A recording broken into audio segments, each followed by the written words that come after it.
pagi para hadirin, selamat berjumpa kembali di program Industrial Talk. Program ini akan membahas mengenai informasi dan update dunia industri terkini. Bersama saya Anita Yu, moderator online talk pada hari ini.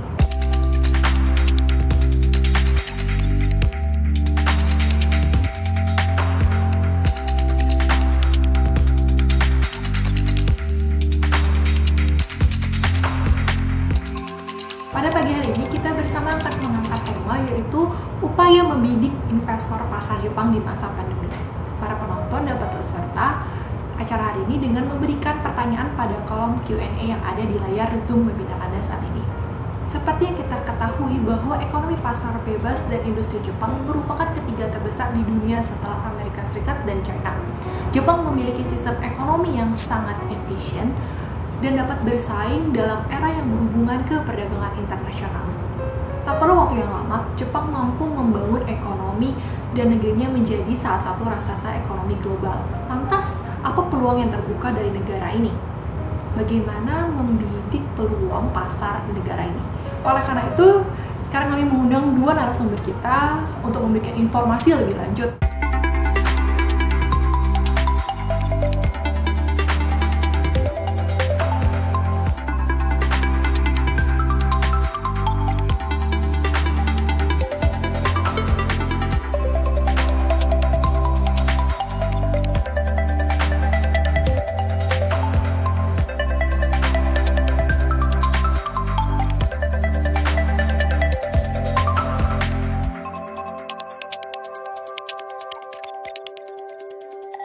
Sebelumnya kita ketahui bahwa pelaku usaha Jepang menerapkan kerjasama yang lebih erat dengan Indonesia.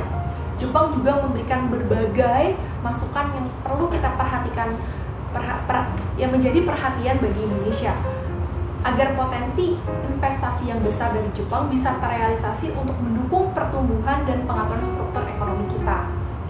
Dan kita perlu ketahui juga bahwa dalam 10 tahun terakhir, ternyata investasi dari negara Jepang ini mencapai 30 miliar US dollar.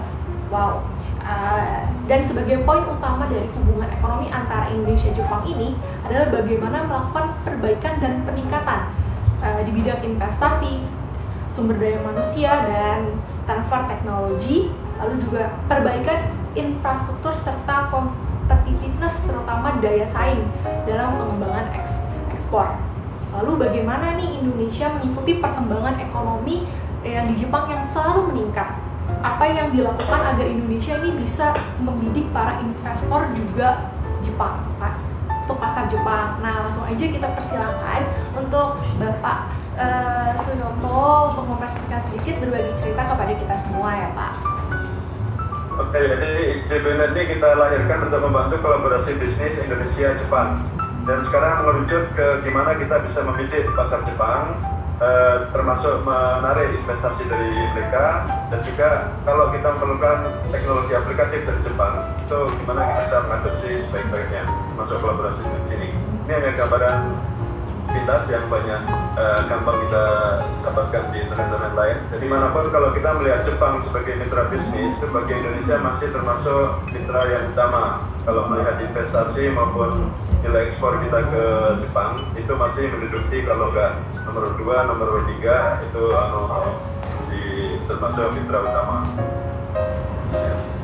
Nah, bagaimana dari sisi Jepang sendiri melihat Indonesia? Ini kita bisa lihat misalnya dulu Indonesia itu termasuk destinasi investasi Jepang yang utama, terutama industri manufaktur. Tahun 2013 Indonesia itu sempat menduduki nomor 1 yang paling diminati, karena saat itu terlihat ada akan pergantian kepemimpinan dan semua berjalan baik. Indonesia termasuk sangat diminati oleh investor Jepang. Kita lihat produk-produk Indonesia yang di Jepang atau dibalik, di Jepang itu produk dari luar negeri yang paling banyak dari mana sih? Jepang itu masih sebagai mitra kita yang utama, tapi dari sisi Jepang sendiri mulai banyak pilihan. Selain Indonesia ada negara-negara tetangga dan negara-negara lain. Dan ini gimana kita menyikapinya? Ya mau tidak mau kita harus berupaya bareng-bareng, berkolaborasi, sinergi untuk bisa masuk ke Jepang lagi, termasuk menarik investasinya. Kita melihat perdagangan bilateral antara Indonesia dan Jepang, 2018 kita pernah surplus 6 miliar USD, tapi tahun terakhir kemarin ini sudah mulai berkurang jadi 300 juta.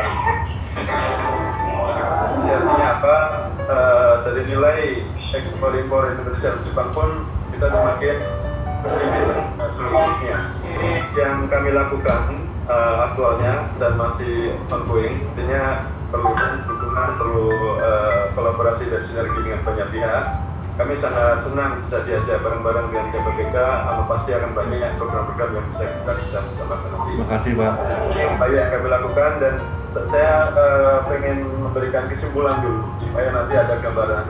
Jadi dari beberapa proyek yang telah kami coba, kita mau menarik investasi Jepang ini nggak bisa sendiri-sendiri. Baik kita sebagai pelaku, sebagai masyarakat umum, pakar atau praktisi, sisi pemerintah yang punya peran beda tapi harus sama-sama satu tujuan. Nggak boleh begitu. Ini usulan kami. Pertama kita harus bisa menyodorkan data-data subjek mungkin mengenai Indonesia. Nggak usah dibohongin, nggak usah dimakap dan lain-lain. Tapi itu juga sekaligus akan memberikan potensi pasar, bahan baku yang tersedia, SDM, strategis, fasilitas yang tersedia, rencana pengembangan ke depan dan lain-lain itu dengan strukturnya. Dan yang paling penting adalah kita harus bisa memberikan kelebihannya apa sih di negara-negara lain untuk bidang investasi tersebut. Karena Jepang itu kalau berinvestasi ke luar negeri dia nggak mungkin hanya mempertimbangkan satu lokasi. Kita akan melihat negara lain yang paling dekat, yang bersaing, bahkan di satu negara pun nggak akan di satu kawasan, tapi juga melihat kawasan yang lain. Yang kedua, memberikan informasi yang benar dan sungguh-sungguh membantu mereka untuk masuk ke Indonesia. Ini yang saya maksudkan, kita perlu bersinergi antara APG, bisnis, government, dan semua insan Indonesia. Kalau bisa berkolaborasi dengan baik dengan Indonesia, pasti banyak yang bisa kita upgrade baik dari sisi Indonesia maupun di Jepang. Perusahaan yang akan investasi mulai sekarang, kebanyakan itu memerlukan mitra, nggak bisa sendiri. Untuk menarik mereka, mitra yang ingin kita sodorkan, ini juga menjadi salah satu poin. Kedua, dalam kondisi apapun harus berpikir untuk mencari win-win solution. Dan yang paling penting ini kita harus selalu mengutamakan duitnya itu di mana. Karena tidak terlalu menggurui dan paksa, tetapi kita juga harus punya step by step yang jelas mengarah kita ke sistem bisnis ini biar bersama. Ini contoh-contoh aktual yang sudah kami lakukan, sebenarnya masih ongoing. Saat ini kita sedang melakukan feasibility study untuk membantu perusahaan Jepang yang akan investasi untuk membangun pengolahan kelapa. Nah, terus awalnya mereka akan mempertimbangkan ke Filipina karena secara budaya, kedekatan, mungkin buat Jepang ya, Filipina itu lebih menarik dibanding Indonesia. Dan untuk kelapa juga Filipina itu ternyata ekspornya lebih banyak dibanding Indonesia. Padahal sebagian dari yang diekspor Filipina itu bahan bakunya ada yang dari Indonesia. Ini kami ketahui setelah melakukan investigasi ini. Dan saat itu kita memberikan data-data konkret. Ini loh, Indonesia ini punya lahan yang lebih luas dari negara manapun. Produktivitasnya memang masih kecil dibanding yang lain. Tapi ini justru kesempatan. Kalau kita bisa menaikkan produktivitasnya dengan memberikan binaan ke petani, bantuan secukupnya, meskipun harga per butir lebih murah, tapi petani akan dapat penghasilan yang lebih tinggi, pabrik juga diuntungkan. Nah, alhamdulillah Jepang mau seperti itu, terus akhirnya memberikan kita wewenang untuk melakukan investigasi feasibility study. Kita sedang mempertimbangkan ada 5 wilayah di Riau dan Jambi, kemudian di Lampung, Kalimantan Tengah, Jawa Timur, dan terakhir Sulawesi Utara. Itu adalah pusat-pusat produksi kelapa kita yang dan datanya juga ada baik dari Kementan maupun yang lain. Satu lagi, pada saat kita melihat masalah di Indonesia, itu kadang-kadang kalau kita balik bisa jadi opportunity, bisa jadi kesempatan. Contohnya di mana-mana kita sering mendengar setiap tahun ada kebakaran hutan. Ini ternyata di Jepang itu ada produsen alat pemadam kebakaran yang dengan melempar saja itu apinya bisa hilang. Terus sudah dipakai di Amerika untuk memadamkan hutan di sana yang tergambar di helikopter itu dengan menjatuhkan semacam bola pemadam kebakaran itu nanti ternyata bisa meledak pada saat sudah mengena tanah dan ledakannya itu bisa memadamkan area di sekitarnya. Nah ini waktu kita coba ngomong, ternyata Jepang tertarik, wah kalau ini diizinkan kita mau trial dulu. Setelah trial oke, dan ternyata memang terbukti berhasil, kita mendirikan pabrik di lokasi yang tepat. Satu lagi yang ternyata membuat Jepang bisa kita ajak itu adalah orang-orang siapa yang ngajak. Ya kebetulan saya pribadi kalau di total hampir 20 juta lebih lah di Jepang, termasuk mulai dari studi S1 dan S3, kemudian bekerja 17 tahun di sana, dan masih punya link-link yang lumayan bagus. Termasuk saya masih punya bukan termasuk bermaksud menyambungkan diri, masih punya visa permanen, KTP permanen di sana. Dan juga di Indonesia kita JBND support oleh banyak orang, banyak instansi, banyak pakar praktisi, termasuk di Jepangnya. Dan ternyata itu membuat Jepang itu lebih nyaman dan lebih percaya, sehingga kita sekarang ini selain yang contoh tadi itu juga mulai menggandeng perusahaan coklat yang mau bikin pabrik di sini atau minimal membeli coklat-coklat kita. Terus tapi karena mereka pengen tahu lebih dalam gimana budidaya coklat, gimana fermentasinya supaya lebih enak lain-lain. Ada yang mengandeng IPB, ada yang mengandeng LIPI, terus smart farming system juga demikian. Jadi dengan adanya kolaborasi yang akan kita bangun ini, itu langsung akan menarik Jepang, membuat Indonesia itu lebih dipercaya secara keseluruhan ya. Saya waktu di Jepang bekerja di salah satu perusahaan yang lumayan besar di Kyoto Station, itu yang gambar bawah, di kiri bawahnya untuk pabriknya. Terus waktu saya baru masuk itu memang saya sudah direkrut khusus untuk membangun pabrik yang besar di Indonesia.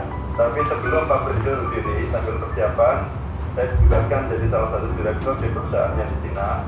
Saya sempat setahun di sana. Ya, awalnya sekitar 3 tahun istilahnya dididik di Cina sambil mempersiapkan di Indonesia.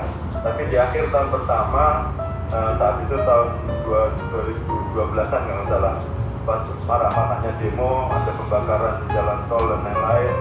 Hanya karena itu akhirnya proyek di Indonesia digagalkan. Dan saya karena merasa harapan untuk ke Indonesia semakin tipis, mencari tempat lain. Nah itu kegagalan saya pertama. So, yang kedua, ini setelah IJBNN berdiri, ada beberapa yang minta dicarikan pasokan kopi, pasokan pola coklat ya. Dan pasti kalau buyer Jepang tertarik, itu yang dilihat pertama adalah dapur kita. Dapur di sini ini bisa berarti plantation, bisa berarti pabrik tempat produksi. Tapi yang jelas kalau buyer itu serius mau kolaborasi atau mau beli sesuatu dari kita, pasti akan melihat itu. Dan kita pernah membawa ke plantation kopi, juga coklat, dan keduanya di Jawa. Kenapa di Jawa? Karena mereka tentunya akses yang bagus itu juga menarik. Terus akhir-akhir ini saat pandemi kita banyak juga mendengarkan kabar banyak perusahaan Cina, Jepang, kemudian Amerika yang hengkang dari Cina. Ini memang ada beberapa yang benar sudah ini, tapi persiapan hengkang mereka itu sebenarnya sudah lama kalau kita mau lihat yang sebenarnya. Gak mungkin hanya karena pandemi 1-2 bulan kemudian mereka hengkang, itu gak mungkin. Juga sayangnya ada mungkin ya masalah politik dagang dan lain-lain. Pemerintah Amerika dan Cina ini mendukung penuh perusahaan-perusahaannya yang mau keluar ke Cina. Lebih-lebih kalau mau balik ke negaranya, bahkan ke negara ASEAN perlu didukung, masuk biayanya, insentif dan lain-lain. Ya, kita harus memberikan karpet merah siapapun yang mau invest di sini, baik yang bukan dari Cina maupun bukan. Ya. Nah itu yang investor. Terus kalau memilih pasar, ini pertama kita harus melihat kebutuhan di Jepang itu sebenarnya apa. Kita harus melihat kalau Jepang itu ternyata pengimpor makanan terbesar di dunia.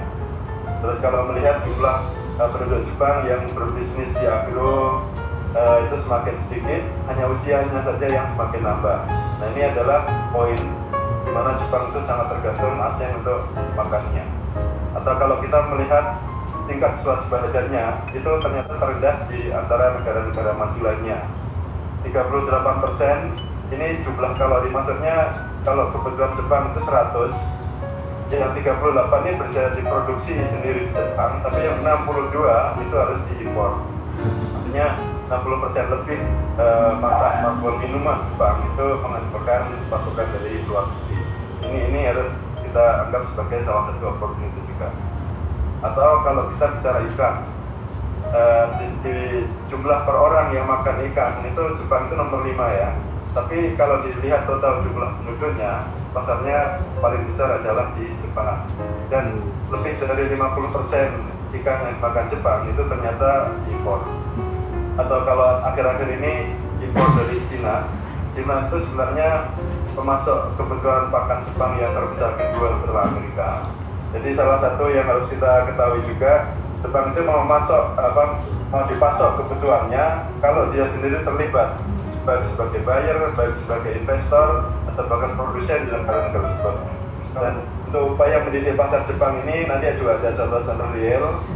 Ini dari sisi pelaku, kita harus jeli melihat potensi pasar Jepang, tahu step by step pengembangan sumber daya alam, produknya, dan bisa promosi atau memikirkan kemampuan pasar diri sendiri. Terus menyiapkan dapur produksi yang siap dikunjungi buyer setiap saat. Ini yang paling penting, kadang-kadang kita lupa. Hanya siap-siap pada saat ada kunjungan dan lain, itu keliru. Tapi setiap saat, sehari-hari, kita harus selalu ada SOP, kapanpun dikunjungi, seperti apa adanya, dan itu bisa meyakinkan Jepang kalau SOP ini benar, bisa menjamin quantity maupun quality-nya. 3. Terus yang 4, jangan berpikir untuk berbohong dengan produk yang dijual. Ini kali yang kelima, tanggung jawab sepenuh hati dan tidak ada keinginan lari setelah menerima uang.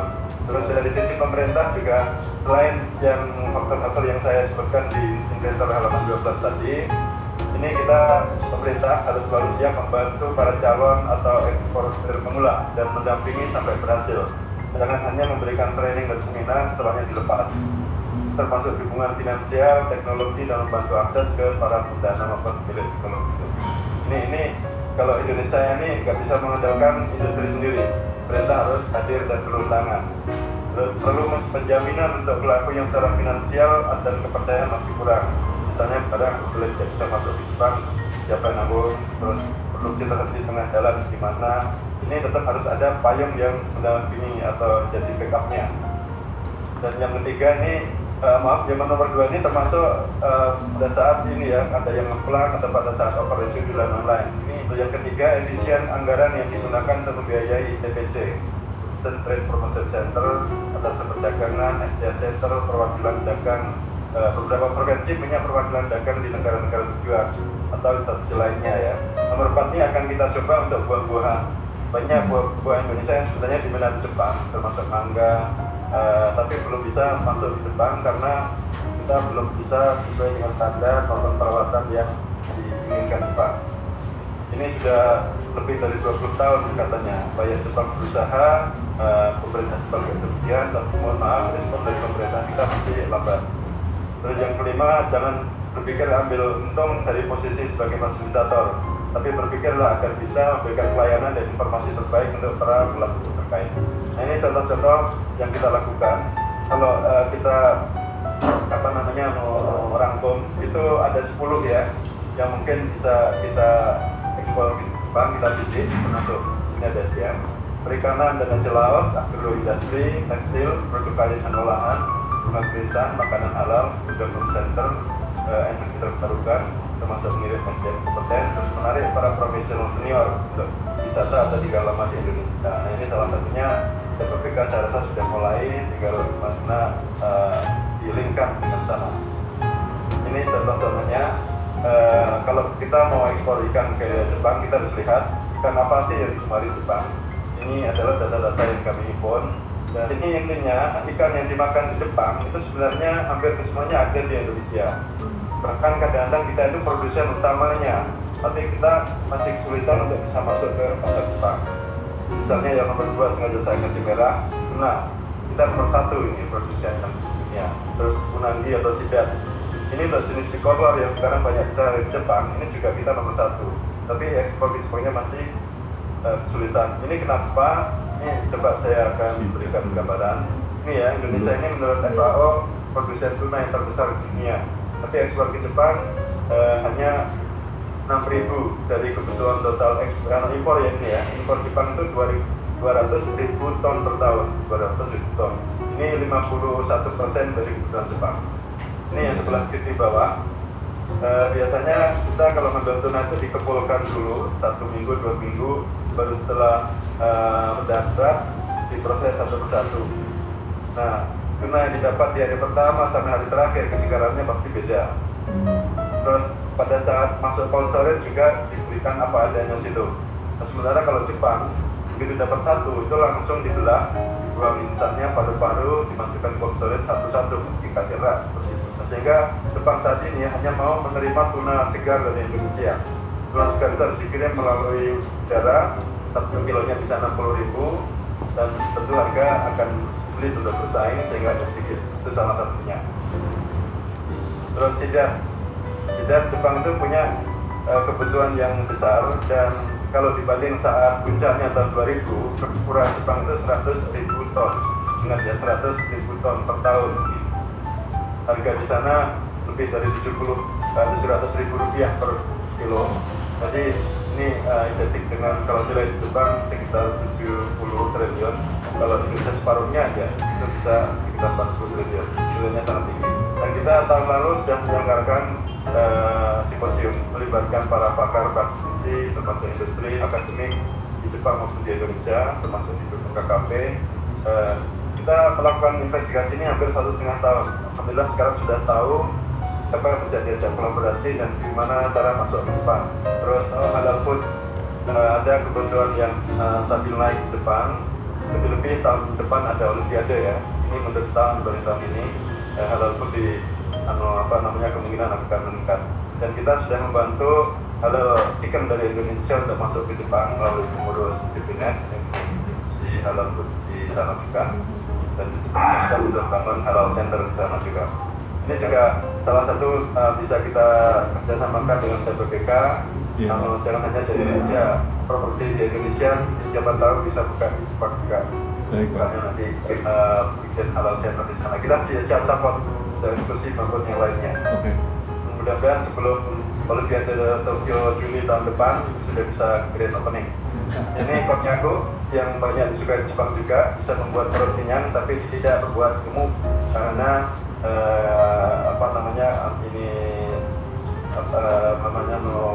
ininya kecil ya, bisa tidak kalorinya kecil lah. Ini buah yang tadi saya berikan, jadi kita belum bisa masuk ke Jepang karena Jepang itu mensyaratkan ini, lalat buah harus hilang. Nah, untuk menghilangkan lalat buah kita perlu PHT, protein treatment. Ini bisa hilang lalat buahnya tapi kesegaran tetap terjaga. Kita belum punya alatnya. Terus krisan, Jepang juga punya kebutuhan stabil tiap tahun 20 juta ton dan hampir semuanya diimpor ternyata. Sayangnya yang bisa memanfaatkan ini Malaysia, Cina, dan Vietnam. Terus kelapa, ini yang tadi saya jelaskan, kita sedang melakukan feasibility study untuk menentukan lokasi pabrik, karena kelapa ini bisa diolah menjadi banyak hal, baik untuk makanan maupun makanan. Untuk non makanan ini bisa jadi bahan konstruksi, bisa juga biofuel, biomas. Ini sedang kita upayakan. Atau jagung yang selama ini kadang-kadang petani kita di pusat-pusat lahan jagung itu juga masih miskin, termasuk daerah saya sendiri di Tuban, Jawa Timur sana. Itu salah satunya karena harus nunggu lama, 40 bulan baru panen, dikeringkan jadi 5 bulan kadang-kadang baru menikmati hasilnya. Atau biomas dari kayu, sisa kayu dari banyak Indonesia bahan bakunya yang bisa kita olah jadi biomas.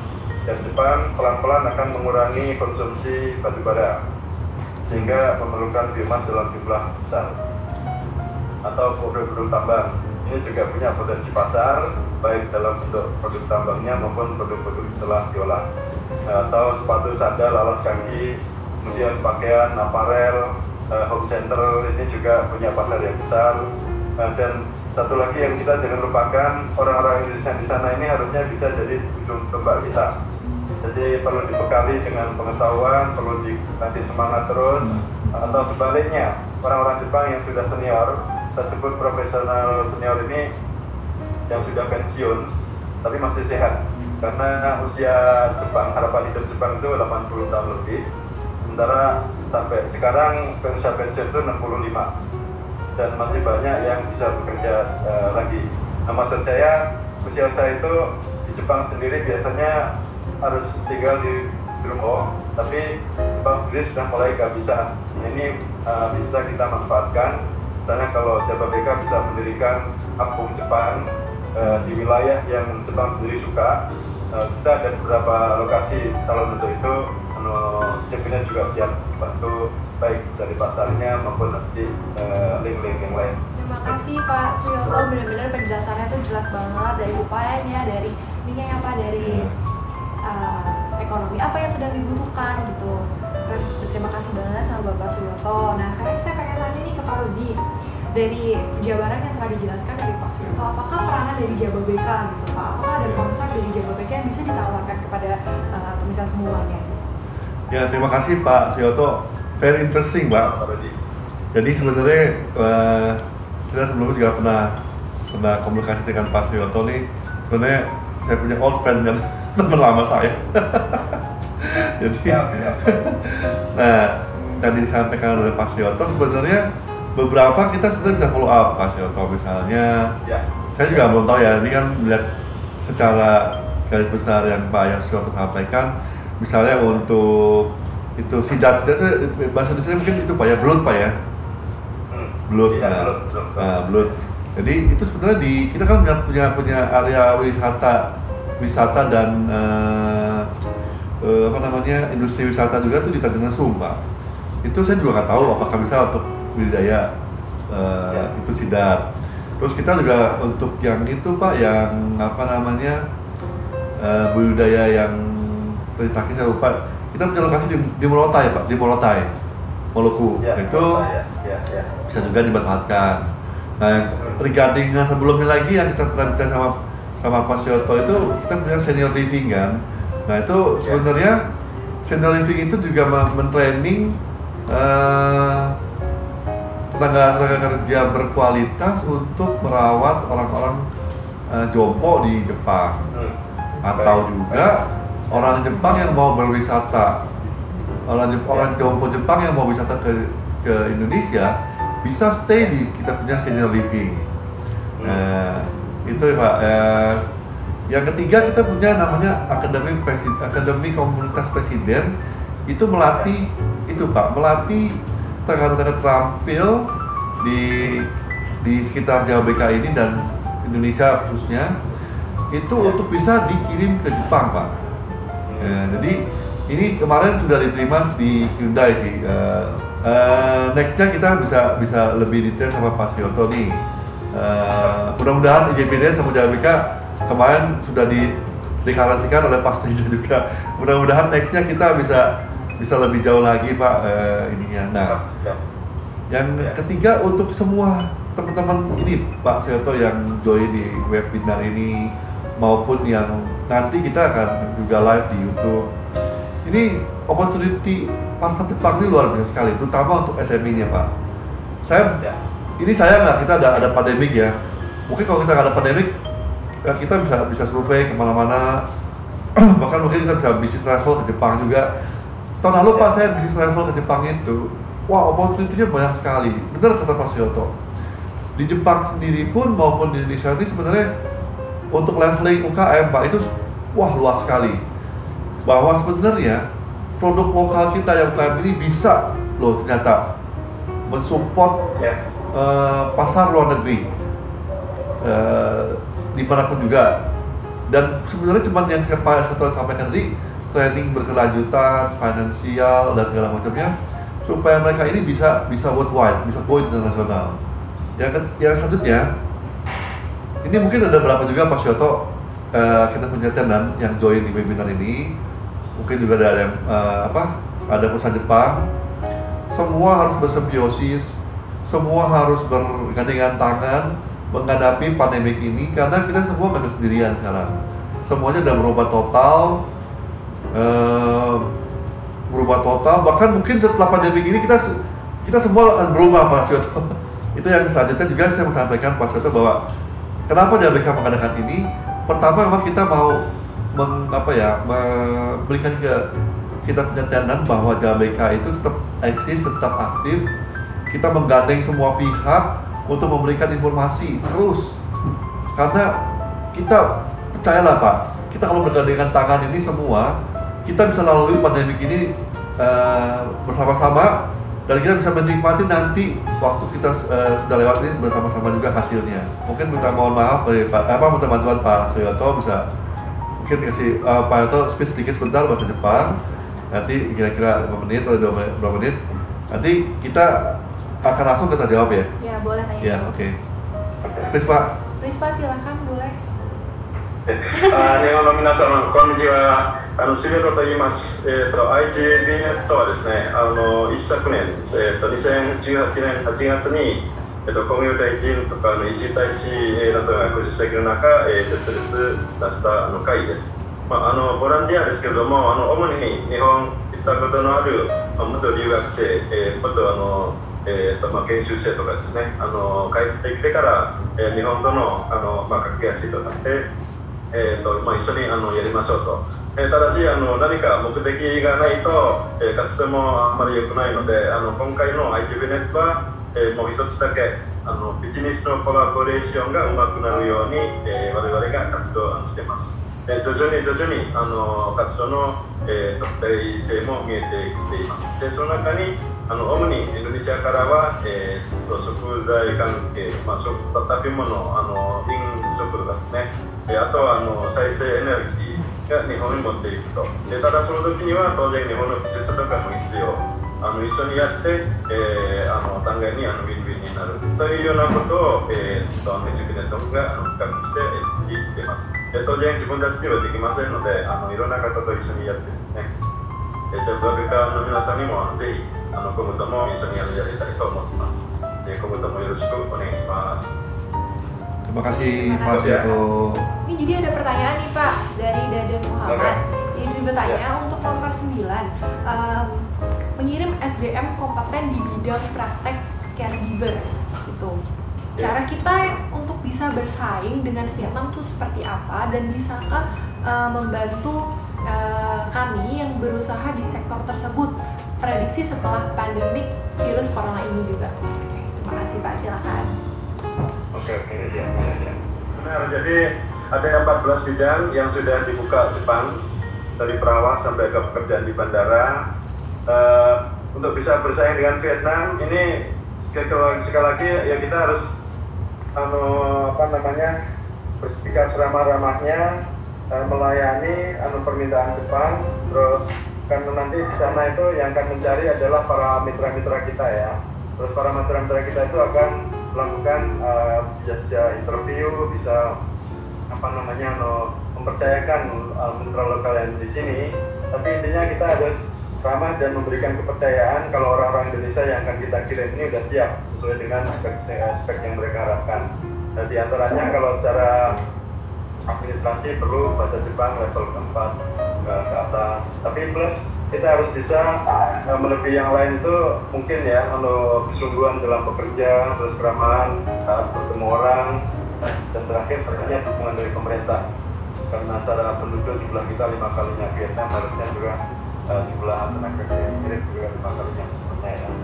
Terima kasih Pak Suyoto sudah menjawab pertanyaan tadi. Nah memang dari webinar ini kita dapat menyimpulkan bahwa peluang terbuka tuh sangat besar ya Pak di Jepang maupun di Indonesia. Itu banyak sekali bisnis-bisnis yang bisa kita kerjakan secara bersama-sama, benar ya Pak? Dan akhir kata Pak, saya ucapkan terima kasih kepada Pak Suyoto Rais dan Bapak Rudi Sudita. Saya tambahkan sedikit Pak Suyoto. Boleh. Saya sharing tahun lalu Pak, kita pernah ada event membawa beberapa UKM itu ke Jepang Pak, mempertemukan SMI Indonesia dan SMI Jepang di rumah terbesar kita di Jepang Pak, di Tokyo. Ya. Wah itu sangat bagus sekali Pak Suyoto. Jadi dari SMI ini berbagai macam itu bisnis Pak. Ketemu dengan kita punya UKM juga. Saya bawa dari kita tuh 3 atau 4 UKM. Jadi sebetulnya ini opportunity yang masih banyak sekali ya. Saya setuju dengan Pak Suyoto. Nah mungkin nanti kita sama-sama berdoa, mudah-mudahan pandemi ini berakhir ya Pak Suyoto ya. Kita bareng-bareng dengan IJB-Net, nanti kita bisa fasilitasi mungkin bapak-bapak ibu-ibu yang join teman webinar ini bisa langsung menghubungi kita. Pak Suyoto, timnya dan IJB-Net dengan kami juga boleh di ABK. Kalau mungkin masih masih ragu atau gimana, mungkin kami dulu bisa ke Adita atau saya. Nanti kami akan memfasilitasi langsung ke Pak Suyoto. Jangan khawatir, jangan ragu Bapak-Bapak Ibu semua. Kami berdua ini dari institusi yang dipercaya. Jadi nanti Pak Suyoto juga ekspertisnya sudah cukup lama di Jepang. Jadi mungkin nanti Bapak Ibu bisa langsung berkomunikasi, berkonsultasi dengan bebas, dengan inilah, atau mau japri juga boleh. Nanti mungkin kalau Pak Suyoto ada keberatan, kita akan bisa share yang nanya di handphone Pak Suyoto, bisa langsung direct ke Pak Suyoto. Jadi kami siap untuk inilah bersama-sama kita bergandengan tangan. Mudah-mudahan semuanya bisa selesai, tim semua kita bisa menikmati bersama-sama. Itu Pak Suyoto ya? Iya.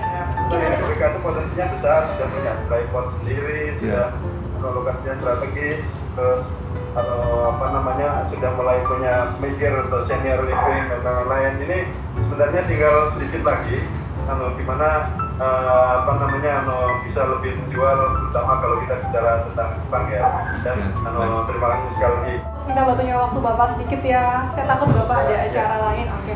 Ini ada pertanyaan dari Arif Wiboswono.